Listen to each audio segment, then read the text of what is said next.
कहानी की शुरुआत होती है एक मोन्टाज से, जिसमें हम इमोर्टस, रामाटट और स्कारलेट सेंचुरियन को देखते हैं, जो काउंसिल ऑफ कैंग्स के बहुत सारे ग्रुप बना के अलग अलग अर्थ पर उनको भेजते हैं ताकि वो वहां जाकर अर्थ को इन्वेड एंड कॉन्कर कर सके मल्टीवर्स के अंदर। वो अपनी एडवांस टेक्नोलॉजी और टाइम ट्रैवलिंग डिवाइस का यूज करते हैं हर एक यूनिवर्स के हीरो एंड विलन्स को हराने के लिए। यहाँ पर वो कुछ को कैप्चर भी करते हैं, जैसे कि iron man, Spiderman, black panther, doctor Doom and भी कई सारे कैरेक्टर। तभी अर्थ 6161 जो कि इस कहानी के लिए मेन मार्वल यूनिवर्स होने वाला है, उसमें डॉक्टर स्ट्रेंज को वोंग अलर्ट करता है कि मल्टीवर्स क्राइसिस आ रही है। वो एक आई ऑफ अगमोटो का यूज करता है मल्टीवर्स को स्कैन करने के लिए और देखता है कि काउंसिल ऑफ कैंग्स का किया हुआ डिस्ट्रक्शन, जहां सब अलग अलग वेपन का यूज कर रहे हैं अपने आतंक को फैलाने के लिए, जिसमें इनकर्जन हो रहे हैं। तभी डॉक्टर स्ट्रेंज एक डार्क प्रेजेंस को महसूस करता है उनके पीछे, लेकिन उसको वो आइडेंटिफाई नहीं कर पाते हैं। इसके बाद वो वोंग को एल्ड्रिच मैजिक की मदद से कुछ वेपन्स का रेप्लिका बनाने को कहते हैं, जिसमें से वोंग कहता है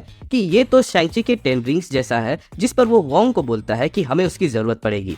फिर वो टोनी को बुलाकर वही सब दिखाते हैं। तो यहाँ पर टोनी कहता है कि ये जो बैंगल्स है मैंने मिस मार्वल के पास देखा हुआ है। असल में मैं एक ऐसा सूट बनाना चाह रहा था जो कि हार्ड लाइट से बना हो एंड इमेजिनेशन ही उसकी लिमिट हो। तो कैप्टन मार्वल ने मुझे इन बैंगल्स के बारे में बताया था जिनकी प्रॉपर्टीज सिमिलर थी।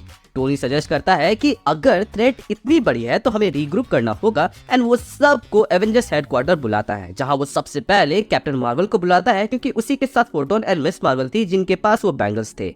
फिर हम हल्क को देखते हैं जो कि स्कार के साथ मिलकर एक प्लेनेट में मॉन्स्टर से लड़ रहा होता है। वहां पर वोंग आकर कहता है कि इस बार दुश्मन अर्थ नहीं बल्कि पूरे यूनिवर्स को टारगेट कर रहा है, तो तुम्हें हमारे साथ चलना होगा। जिस पर स्कार यानी कि हल्क का बेटा कहता है कि मैं यहाँ संभाल लूंगा डैड, आप जाओ। जिस पर वोंग कहता है कि स्कार मैं तुम्हारी मदद के लिए कुछ मॉन्स्टर्स यहाँ समन कर देता हूँ। ये हल्क जितना स्ट्रॉन्ग तो नहीं है बट काम आ जाएंगे। इसके बाद हल्क अर्थ पहुंचता है, जहां पर वो वोंग से पूछता है कि क्या तुम जंग को भी बुला रहे हो। जिस पर वोंग कहता है कि हम जंग पर जा रहे हैं, कोई केस लड़ने नहीं, तो यहाँ पर उसकी जरूरत नहीं है। जिस पर हल्क कहता है कि वो काम आ सकती है। जिस पर टोनी पीछे से आकर कहता है कि फिलहाल तो मुझे बैनर की जरूरत है, तो क्या तुम नॉर्मल फॉर्म में आकर मेरे लैब चलोगे। जिस पर हल्क बैनर बन जाता है एंड टोनी को पूछता है कि क्या माजरा है। यहाँ एक चीज क्लियर कर दूं कि इस यूनिवर्स में हल्क एंड बैनर की मस्त डील है कि जहाँ जिसकी जरूरत पड़ेगी वो वहाँ आ जाएगा, ना कि एमसीयू के जैसे प्रोफेसर हल्क है। इसके बाद डॉक्टर स्ट्रेंज सैम विल्सन जो कि इस यूनिवर्स का कैप्टन अमेरिका है उसको एसओएस भेजते हैं, जिसके साथ मिशन पर बकी बार्न्स और वॉकिंग टॉयस होता है जो कि इस यूनिवर्स का फाल्कन है। वो थॉर को भी एक मैसेज भेजते हैं जो कि न्यू एसगार्ड में वैल्क्री, कॉर्ग एंड मीक के साथ रहता है और उसको जल्दी वहाँ आने के लिए कहता है। एवेंजर्स हेडक्वार्टर के एक लैब में हम देखते हैं कि Tony and banner miss Marvel के बैंगल को एनालाइज कर रहे होते हैं कि तभी वहाँ पर डॉक्टर स्ट्रेंज आते हैं अमेरिका चावेस को लेकर एंड बताते हैं कि अगर हमें मल्टीवर्स में ट्रैवल करना है तो हमें एक ऐसे बंदे की जरूरत जरूर पड़ेगी जो कि मल्टीवर्स में पोर्टल खोल सकती है and she is the person. जिसके बाद मैजिक एंड साइंस बडीज मिलकर एक ऐसा डिवाइस बनाते हैं जो कि मल्टीवर्स में जाने का रास्ता खोल सकते हैं। यहाँ पर डॉक्टर स्ट्रेंज कहते हैं कि उन्हें अलग अलग यूनिवर्स में जाकर काउंसिल ऑफ कैंग्स का बेस ऑफ ऑपरेशन को ढूंढना होगा, जिससे वो मेन बेस का पता लगा सके। जिसके बाद उन्हें उस मेन बेस को डिस्ट्रॉय करना है जो कि कहीं भी हो सकता है इस मल्टीवर्स में। ये रास्ता बहुत ही लंबा होने वाला है, इसलिए हमें पेशेंस और हिम्मत के साथ इसका सामना करना है। इसके बाद वो उन्हें वार्न भी करते हैं कि हर एक यूनिवर्स के अंदर उनके एलाइज या एनिमीज के डिफरेंट वर्जन होंगे जो कि मदद कर भी सकते हैं या फिर फायदा उठाकर वहां पर हमारा ही नुकसान कर सकते हैं, तो उनसे बच के रहना। हर एक एवेंजर अलग अलग पोर्टल में एंटर करते हैं और वो वेरियस यूनिवर्सेस में ट्रैवल करते हैं, जहां वो काउंसिल ऑफ कैंग के फोर्सेस से लड़ना शुरू कर देते हैं, जहां पर भी उनका सामना होता है। इसी बीच डॉक्टर स्ट्रेंज एक इमरजेंसी कॉल करते हैं एंड सबको उनके यूनिवर्स में आने के लिए कहते हैं पोर्टल खोलकर। जिस पर captain America and iron man कहते हैं कि हम जिस यूनिवर्स में है वहाँ लड़ाई चल रही है। जिस पर डॉक्टर स्ट्रेंज बोलते हैं कि हम फिलहाल सबको नहीं बचा सकते एंड काउंसिल ऑफ कैंग अगर सक्सेसफुल हुए तो किसी को भी नहीं बचा पाएंगे। एक बार हम दाव पलटते तो सब कुछ पहले जैसा हम कर सकते हैं। तभी हम देखते हैं कि थॉर एक पोर्टल से आता है एंड कहता है कि टोनी जितना समय लेना है लो, हम तुम्हारी कमी को पूरा कर देंगे। जिस पर हम देखते हैं कि थॉर जिस यूनिवर्स से आ रहा है वहां से एवेंजर्स की एक टीम आती है जो कि आयरन मैन के सूट को पहने हुए रहते हैं। बेसिकली थॉर ने अभी जिस यूनिवर्स को बचाया था कैंग के जंगल से, वहां पर टोनी ने सूट ऑफ आर्मर लगाया था अपने अर्थ के अराउंड, जिसके वजह से यहाँ के इवेंट्स थोड़े डिफरेंटली प्ले आउट हुए थे एंड वहां का थॉर मर चुका था। काउंसिल ऑफ कैंग की जो टीम उस यूनिवर्स में आई थी वो टोनी के बनाए गए हर सूट की कमजोरी को जानती थी, इसीलिए वो उन पर हावी हो रहे थे। बट उसी मोमेंट पर हमारा थॉर वहाँ एंट्री लेता है जो कि उन कैंग वेरिएंट के लिए आउट ऑफ सिलेबस था, इसीलिए वहाँ उनको थॉर हरा देता है, जिसमें बाकी एवेंजर्स भी मदद करते हैं। जिसके बाद थॉर उनको पूरा माजरा समझाता है और इसके बाद सब कोई टोनी के अपग्रेडेड सूट के साथ स्ट्रेंज की मदद करने के लिए यहाँ पर आ जाते हैं। वही हम देखते हैं कि सैम का कैप्टन अमेरिका जिस यूनिवर्स में मदद कर रहा होता है वो लोग हार रहे होते हैं, तो वहाँ एंट्री होती है ओजी कैप्टन अमेरिका की, मतलब कि स्टीव रॉजर्स की कैप्टन अमेरिका की, वो भी म्योनिर के साथ।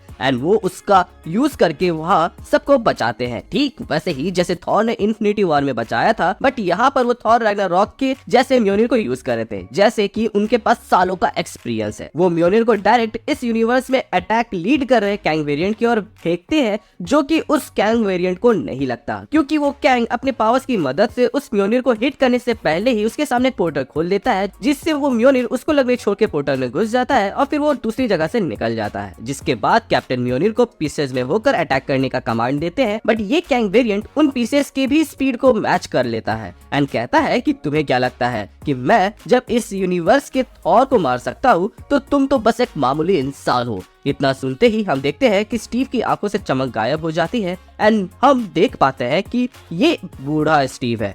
वो अपना हाथ आगे करता है जिससे ऐसा लगता है मानो वो म्योनिर को समन कर रहा हो, बट ये कैंग वेरिएंट उस म्योनिर के टुकड़ों को एक होने ही नहीं देता है अपने पोर्टल्स को यहाँ वहाँ खोलकर। एंड तभी हम देख पाते हैं कि आसमान से कुछ तेजी से उस कैंग वेरिएंट की ओर बढ़ रहा होता है। कैंग वेरिएंट समझ जाता है कि इसको रोकना मुश्किल है, तो वो अपने बाकी वेरिएंट्स को कमांड देता है कि उसको रोके, और वो लोग उसको रोकने में लग जाते हैं, लेकिन वो इन सब में नाकामयाब होते हैं। इसीलिए वो उन सब को अपने आगे कर देता है और फिर हम देख पाते हैं कि आसमान से इस यूनिवर्स का म्योनिर आ रहा था, जिसको स्टीव ने ही समन किया था, जो कि काफी कैंग वेरिएंट को चीरते हुए मेन कैंग वेरिएंट के फेस के सामने आकर रुक जाता है, क्योंकि जो मेन कैंग वेरिएंट था उसने अपना सारा फोकस उसे रोकने में लगा दिया था। तभी हम देखते हैं कि स्टीव मुस्कुराता है, क्योंकि अब वो पोर्टल्स को उस रफ्तार से मेंटेन नहीं कर पा रहा था एंड इसीलिए कुछ म्योनिर के पीसेस उसको जाकर लगने लगते हैं, जिससे कैंग का सूट डैमेज होता है। एंड तब हम देख पाते हैं कि ये कैंग वेरिएंट असल में मिस्टर ग्रिफिन है, जो कि इस यूनिवर्स में स्टार्क टावर खरीद कर काफी समय से प्लान बना रहा था